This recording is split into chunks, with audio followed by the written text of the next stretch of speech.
Причиной возгорания смартфонов Samsung Galaxy Note 7 оказались недочеты проектирования аккумуляторов и технологического процесса сборки. Об этом в понедельник на пресс-конференции в Сеуле заявил глава мобильного подразделения компании Ко Донг-Джин. Мы несем полную ответственность за то, что не выявили недостатки нового подхода к проектированию и методам сборки батарей до начала продаж этой модели. Samsung Galaxy Note 7 появился на прилавках магазинов в августе 2016 года.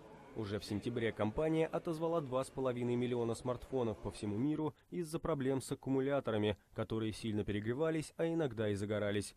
В октябре Samsung объявил, что прекращает производство и продажи Galaxy Note 7.